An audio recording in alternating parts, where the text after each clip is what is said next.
Easy. His baby Agim is losing weight, and despite their repeated efforts, he can't sleep during the day. His wife Iqbal explains, the milk here smells different, and he won't drink it. He used to drink a litre a day. Their cousin Gazmit wants to join relatives in America, but lacks the papers to do it. If he could send a guarantee from there, he says it would be easy, but time here is quickly running out. The real push to move people on should begin within the next few days. The UNHCR expects to go tent to tent, family to family, to explain just why they should go. Like most people in the camp, the family feels safe here. They get regular meals, and moving on is another uncertainty they'd sooner avoid. It's better to be near Kosovo, Nexmajin says, but if they force us, well, that's something else. Realization that they no more control their destiny here than they did in Kosovo. Nick Robertson, CNN, Kukis, Albania. Slobodan Milosevic, they're fighting to keep Kosovo part of Yugoslavia. Serbian troops, police and paramilitaries. NATO estimates Serbian forces in Kosovo at 40,000, around 10,000 more than before NATO started its air campaign. Milosevic's military command now says some of them are being withdrawn. If you put yourself in his position, then it makes sense for him to announce the withdrawal and then to proceed with it. The goal, of course, would be to achieve a halt in the bombing campaign. International observers are agreed that the Serbian forces in Kosovo are systematically trying to expel the majority ethnic Albanian population. Refugees and deportees from Kosovo tell of daily acts of terror by the Serb military, police and paramilitaries. They say Serbian soldiers surround villages, plunder them and burn them down. They separate the men from the women and children and drive them into the forests. There are reports of mass graves with hundreds of dead.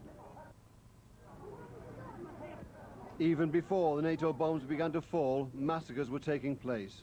In January, international observers documented the execution of 40 villagers at Ratchak. The rebel Kosovo Liberation Army is trying to protect the ethnic Albanians from the Serbian forces. Its ultimate aim is independence for Kosovo. There are an estimated 5,000 KLA fighters against the heavily armed Serb units, an unequal struggle. The Yugoslav military statement says the order to withdraw some army and police units went into effect on Sunday evening because the KLA has been defeated. The basis for all its most sensitive point is the provision for what it calls an international civilian and security presence in Kosovo. The exact makeup of the force is still uncertain, but it would be sent by the UN Security Council and operate under a UN mandate. The force would also prevent separatist Kosovo Liberation Army guerrillas from filling the power vacuum in Kosovo after the Serbian troops depart. Russian Foreign Minister Ivanov says he supports the proposed security presence, but emphasizes it would need Belgrade's consent.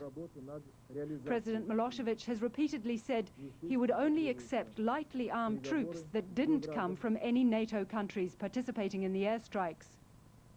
For its part, NATO demands that its soldiers form the nucleus of any security force, and so far rejects any limits on the force's equipment or mission. Über 11.000 Mann im Kosovo lässt und ihnen nur eine bunt zusammengewürfelte, leicht bewaffnete Schutztruppe gegenübersteht, wäre für den amerikanischen Präsidenten schon zu Hause so gut wie nicht zu vertreten. Trotzdem ist der Zeitpunkt der Initiative aus Belgrad geschickt gewählt. Der US-Präsident ist geschwächt heute, wo er bei jeder Gelegenheit das unglaubliche Versagen seiner Geheimdienste bei der Zielauswahl in Belgrad am vergangenen Freitag. Serb forces in Kosovo at 40,000, and Serb television shows occasional glimpses of them camouflaged and dug in. NATO says their fear of air attack is destroying their morale and effectiveness, and says it'll go on bombing until they're all out. Britain, Germany and America have all rejected today's announcement of a partial withdrawal as inadequate. I have just heard a report that he was going to withdraw half his forces from Kosovo. If there ever was a definition of a half measure, that is it. The Yugoslav army statement, read out on Serb television, gave no details of how many troops would be pulled out. For NATO, the key question is who would be in control of Kosovo. The bottom line is that the refugees must be able to return from those camps in Macedonia and Albania. They must be able to come down from the hillsides and the forests in Kosovo where they're sheltering in terror from the Serb forces. They are not going to do that so long as large numbers of Serb forces remain and until they have credible international protection, which means, of course, with a NATO corps. We're not going to compromise on that. To do so would be to reward President Milosevic for the butchery and brutality of the past 6 weeks. Felt that heavy arms were not needed because security is under control of his people. These hints at a deal came soon after NATO's bombing of the Chinese embassy in Belgrade, when NATO's diplomatic position may be seen at its weakest. When the Federal Republic of Yugoslavia filed a request for the court to order provisional measures to halt airstrikes against Yugoslav targets. Yugoslavia wants the court to order them to cease immediately acts of force and to refrain from any act or threat of use of force. NATO broke international law, says Belgrade, when it resorted to force in an attempt to end fighting in Kosovo. They also accused NATO of genocide against the Yugoslav people, saying attacks against oil refineries and chemical plants endanger the entire population. The bombs are falling close to the border now, with NATO striking at Serb positions just across the valley from Albania. And out of this landscape of war, the exhausted refugees trudge on in search of safety. Some have already been wounded. In a medical tent just inside the border, we found 7-year-old Nahat Merseli and his father. The boy was a victim of Serb bombardment, his eye wounded by shrapnel. And so with NATO bombing in the hills just behind us here, with the Serb offensive continuing on the ground, the need to get these people out of the border zone and into a place of safety is becoming ever more desperate. Today in Kukës, thousands gathered to try and leave on NATO trucks that would take them south. But with poor organization, not enough transport, the result was chaos. At first there was a crush, young and old alike, pushing and being pushed. The fear for all these people is that they will be separated from other family members. And so as the crush increased, so did the panic.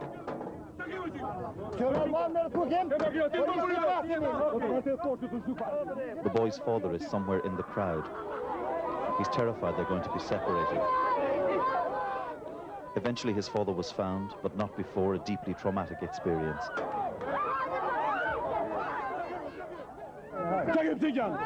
Why do you cry? Asked the Albanian police commander of another family. The answer might seem fairly obvious. This isn't normally paratroopers' work, but these aren't normal times. In the middle of all of this, we found Fisnik Kurshumlu and his family. He's a 6th-year medical student. How long have you spent on the road? Well, about 1 month. 1 month, yes. Exactly 27 days. Traveling? Traveling. And you've small children with you? Small children, elder women, I don't know. And then we were told that the Kurshumlus had a sister who lived in London, who didn't know if they were alive or dead. We tracked her down and arranged a telephone call. And in this way, the Kurshumlu family gave news that they had survived.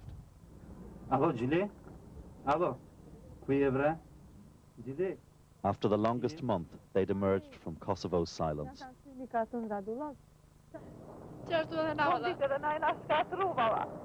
It's over now. Don't you worry. It's over now, she says. In London, their sister Juliet responds with words of comfort. Thank God you're well, she says. Don't worry about anything, as long as you're safe. But her brother-in-law has no good news of his family. I got son, which is 11 years old now. And he said, why we can see, everybody lives now in the peace, why we can see anymore our grandmother, where we can talk to her. The Kurshumlu family would like to leave this world of chaos and seek temporary refuge in Britain. But for now, they're simply happy to be alive. Like you were born for the second time. We have survived. So, I don't know, we were the lucky ones. It's worth remembering that, like most of the victims of ethnic cleansing, the Kosovars are people who never held a gun, who never caused anybody harm. Fergal Keane, BBC News, Kukës, Albania. She also spoke out today to say that she thought ground invasion of Kosovo was the only way to resolve the crisis. Well, in Macedonia... This spontaneous demonstration followed allegations from the ethnic Albanian refugees that they were being mistreated by Macedonian police. One refugee said they'd already been through hell and couldn't take much more. If this goes on, we're going to revolt and rush out of the camps by force. We thought we had escaped this kind of treatment. We'd rather have NATO here, like before, not the Macedonians. Macedonia is playing reluctant host to at least 250,000 Kosovo refugees. The authorities have made it clear they don't want them to stay long or in big numbers. For the various agencies, this rising tension is another headache in an already desperate situation. They're in a tiny, overcrowded place. They feel extremely helpless and extremely frustrated, and this is one of the only ways that they can go ahead and vent some of their anger. Each day, hundreds escape to other countries, but most want to stay in the hope that NATO keeps its promise to return them to their homes. The Macedonian authorities claim they're doing all they can to ease this troubled relationship. But with conditions steadily getting worse, the atmosphere is likely to deteriorate further. David Crabtree. Sogenannte grüne Grenze zwischen Slowenien und der Steiermark bei Klöch. Hier haben die österreichischen Behörden in den vergangenen Wochen fast täglich Vertriebene aus dem Kosovo gefunden. Menschen, die ihre Heimat zumeist Hals über Kopf verlassen mussten. Menschen, die wochenlang zu Fuß unterwegs waren, einem Schlepper ihr letztes Geld gaben und von diesem irgendwo in der Nähe der Grenze ihrem weiteren Schicksal überlassen wurden. So auch die Familie Avdüli. Seit ein paar Tagen ist sie jetzt in einem Caritasheim in Graz untergebracht. Wir wurden von serbischen Polizisten gezwungen, unser Haus und unser Dorf im Kosovo zu verlassen, sagt Herr Avdili. Eine Woche lang haben wir uns in einem Wald versteckt, die Kinder, meine Frau und ich. Dann hat uns die Polizei entdeckt und wieder vertrieben. Was sie auf der Flucht erlebt hat, wird die Familie wohl nie mehr vergessen können. Wir haben Granateneinschläge aus nächster Nähe miterlebt, sagt Frau Abdili. Ich habe gesehen, wie Menschen umgebracht wurden. Mein Onkel ist vor meinen Augen ermordet worden. Meinen Bruder haben sie mit Benzin übergossen und verbrannt. Mit ihren 2 Kindern gelingt der Familie Abdili schließlich die Flucht aus dem Kosovo. Dann stoßen die 4 auf einen Schlepper. 5000 Mark hätten sie ihm bezahlt. Der Frau habe der Schlepper den letzten Schmuck abgenommen. Irgendwo in Slowenien habe er die Familie schließlich allein gelassen und sei einfach verschwunden. Die Kleider, die sie tragen, sind das Einzige, das die Familie von ihrem Besitz retten konnte. Ähnlich ist es diesen Kosovo-Albanern ergangen, die ebenfalls an der grünen Grenze in der Steiermark gefunden wurden. Völlig ermattet, erschöpft und am Ende ihrer Kräfte. Auch sie erzählen, dass sie während der Flucht in Wäldern übernachtet hätten. Alle hatten Hunger, sagt dieser Mann. Ernährt habe man sich von Maiskörnern. Diese und andere 120 Vertriebene aus dem Kosovo sind hier in einem früheren Pensionistenheim in Graz untergebracht. In den nächsten Tagen sollen 800 Kosovo-Vertriebene in die Steiermark kommen. Die Quartiere sind bezugsfertig. Auch zahlreiche... Elise ist gebürtige Kosovo-Albanerin. Tagtäglich mit dem Leid von Flüchtlingen konfrontiert, versucht sie, wie sie sagt, vor den Vertriebenen Tränen zu unterdrücken. Sie brauchen auch eine Person, die stark ist, nicht die nur weint, sondern auch ein bisschen Hoffnung auf das Leben und Hoffnung auf ein Wiederkehren und Hoffnung auf den Frieden. Wir dürfen die Hoffnung nie aufgeben. Die Hoffnung geben auch diese 20 Minderjährigen nicht auf, die allein ohne Angehörige aus dem Kosovo nach Graz geflüchtet sind. Die Betreuer haben mit ihnen eine eigene Fußballmannschaft gegründet. Fußball spielen als Erinnerung an friedlichere Zeiten in ihrer Heimat. Die Hoffnung, einst zurückkehren zu können und auch wieder gemeinsam im Kosovo Fußball spielen zu können. Und damit kommen wir zu Österreich. Über den Kosovo-Krieg. Die NATO sagt, sie habe die modernste Waffentechnik und könne ganz genau treffen. Warum haben sie dann die chinesische Botschaft angegriffen? Sie haben 3 Bomben abgeworfen und sagen, das sei keine Absicht gewesen. Wie ist das möglich? Diese Frage bleibt offiziell noch unbeantwortet. Inoffiziell heißt es jetzt in den US-Medien, veraltetes Kartenmaterial sei schuld an der versehentlichen Bombardierung. 3 Menschen waren dabei Freitagnacht ums Leben gekommen. In China kochen die Emotionen weiter hoch. Tausende demonstrieren wieder in Peking und in anderen Großstädten vor den Vertretungen westlicher Staaten. Steine fliegen wieder, wie hier auf die US-Botschaft in Peking. Die Polizei greift nur ein, als brennendes Material geworfen wird. Die entschuldigenden Worte aus dem Westen treffen auf verschlossene Ohren. Blut muss mit Blut bezahlt werden, skandieren sie. Aus der Befürchtung, die Demonstrationen könnten außer Kontrolle geraten, haben die Behörden ein Ende der Proteste angeordnet. Friedlich demonstrierten allerdings erstmals auch Anhänger verschiedener Glaubensrichtungen, Buddhisten, Taoisten und Christen. In Mazedonien ist es... Alinda bedeutet die in Gold geborene. Und wenn dies auch im Flüchtlingslager Cegrane ganz und gar nicht der Wahrheit entspricht, so zeigt es doch, wie viel Hoffnung die Menschen hier noch haben. Am Muttertag erblickte das kleine Mädchen im Feldlazarett der Bundeswehr das Licht der Welt. Inmitten des Elends ein schöner Moment. Ich stehe dazu, wir haben alle geweint, als das Kind auf der Welt war. Und für uns ist dieses Kind ein Zeichen, ein Hoffnungsschimmer und vielleicht der Glaube daran, dass dieses Kind in einer friedlicheren Welt aufwachsen möge. Und wenn man das Kind sieht, dann scheint es diese Ausstrahlung zu haben, auch diese Botschaft weitergeben zu können. Alindas Mutter ist wohlauf. Hochschwanger war sie im Flüchtlingslager angekommen. Die Untersuchungen zeigten, dass keine Probleme zu erwarten waren. Und so beschlossen die Ärzte, sie hier zu behalten. Alinda ist das erste Kind, das im Flüchtlingslager Cegrane zur Welt kam. NATO continues to bomb Yugoslavia despite the latest offer from President Slobodan Milosevic. His promise to withdraw half his troops from Kosovo is being treated as diplomatic brinkmanship. The US State Department says there's no proof a single Serb soldier has been withdrawn. As far as we can tell, there aren't any substantive or significant changes in the military posture of the Serb forces in Kosovo. They still retain extremely large numbers of forces who've been responsible for some of the most terrible atrocities we've seen since World War II in Europe. NATO insists Yugoslavia fully complies with 5 key demands: stop the killing, Serb troops out of Kosovo, an international force in, return of all the refugees, and a political settlement on the basis of the Rambouillet talks. But the Serbs continue to argue NATO has no right to demand anything.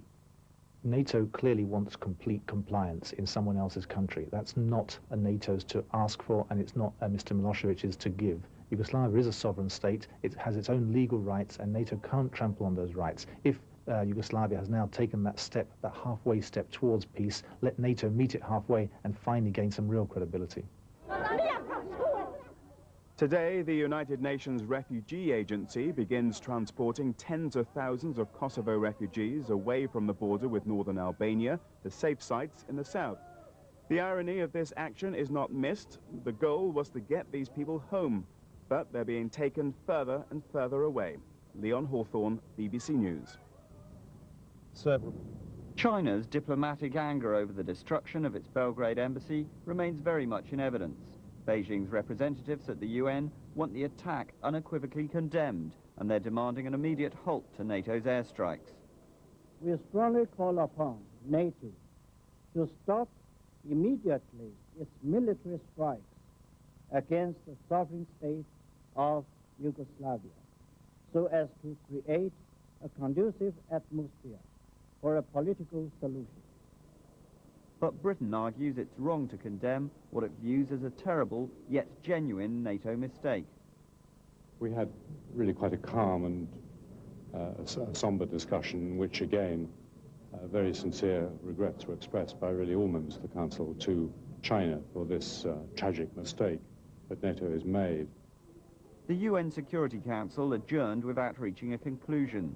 The deadlock bodes ill for the search for a diplomatic solution to the Kosovo crisis. Any Security Council resolution endorsing a peace plan can't succeed if China refuses to discuss it. Mark Devonport, BBC News at the United Nations. In Beijing, a missile hurled by angry demonstrators. The British Embassy is struggling to restore order. After 3 days of virtual siege, staff fear more protests on the way later today. Britain is still a main focus for public hostility as China demands an investigation into the Belgrade deaths and punishment for those responsible.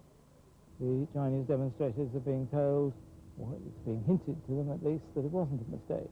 We of course know it was, but I can understand their anger, and you can feel it when a demonstration is directed against you.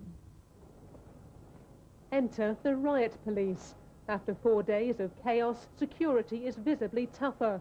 The official tactics seem to have shifted now, suggesting further protests will be kept on a tighter rein.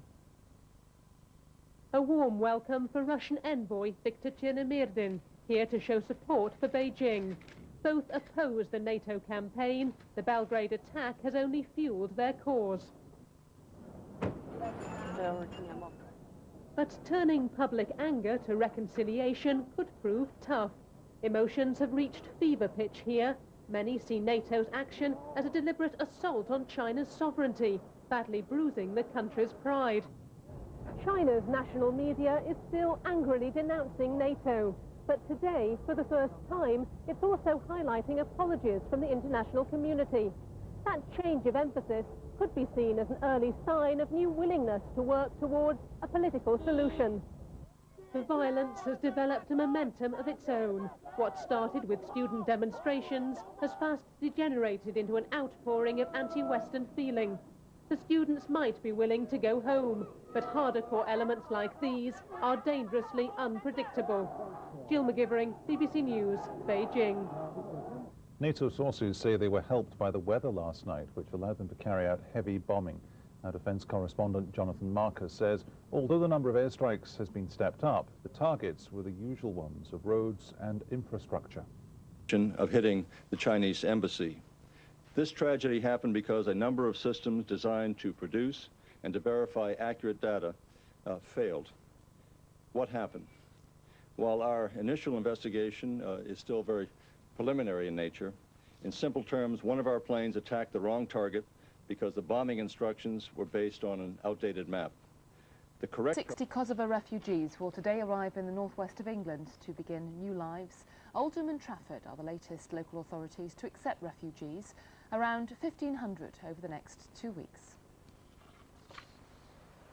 For the last 3 weeks, Oldham has been preparing for its intake of Kosovar refugees. An old town hall has been refurbished. They're going to arrive at night, and I think at that point they're going to be going pretty quickly to bed. And that will give us a chance to give them some rest, and then in the morning start doing some evaluation. It's hardly luxury, but it is only temporary, with room for 70 adults, 15 babies and toys for any number of children. I think you'll find within a few weeks that they're out and about in the community, the children will be in school, the adults will be able to go shopping, we'll have some decent homes for them. Already lessons are being learnt from the first Kosovar refugees now settling to a life in exile. 160 arrived in Leeds a fortnight ago. 300 were flown into Scotland at the weekend. The Department of Health has set up a national database of information. And hopefully other areas who will be accepting refugees will be able to ensure that the health services are tailored to meet the needs of the refugees. Even the smallest detail will be included, like removing carnations from welcoming vases of flowers, the national emblem of Serbia, a painful reminder of home. Shirley Lewis, Sky News, Oldham. Es war aber auch sehr schwer für mich und sehr traurig, weil ich gedacht habe, jetzt werde ich meine Tochter nie wiedersehen. Ich habe sie endgültig verloren.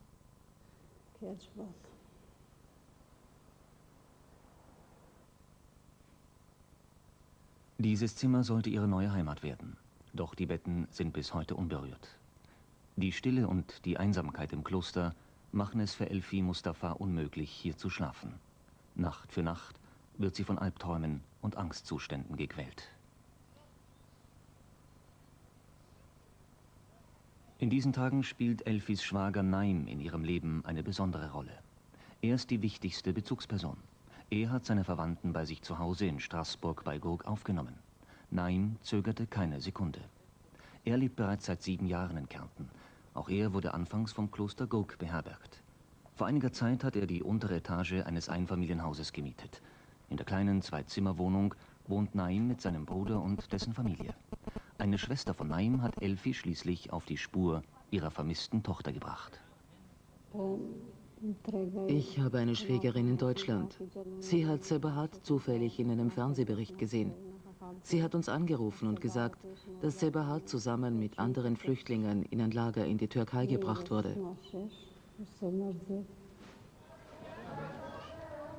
Sebahat und den anderen Teil der Familie hat es hierher verschlagen, in ein Barackenlager im Nordwesten von Istanbul. Die 11-Jährige ist nicht allein. Ihre Großeltern und 6 weitere Verwandte wurden in einer Nacht- und Nebelaktion von den Mazedoniern per Flugzeug nach Istanbul deportiert. Danach ging es hierher.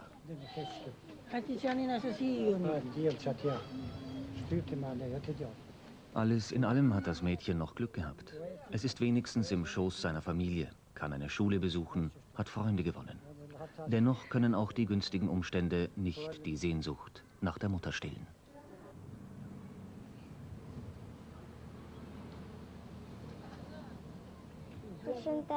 Mama, ich schicke dir liebe Grüße. Ich freue mich schon so auf dich. Wenn ich dann bei dir bin, werde ich die Großeltern hier jeden Tag anrufen. Für mich und die anderen hier sehe ich keine Zukunft, außer in unserer Heimat. Ich will aus diesem Grund möglichst nahe am Kosovo bleiben. Denn ich hoffe wirklich, dass wir bald heimkehren können. Aber für die kleine Sebahat wünsche ich mir nichts anderes, als dass sie sehr bald nach Österreich reisen kann. Es ist ja doch etwas anderes, bei der Mutter sein zu können.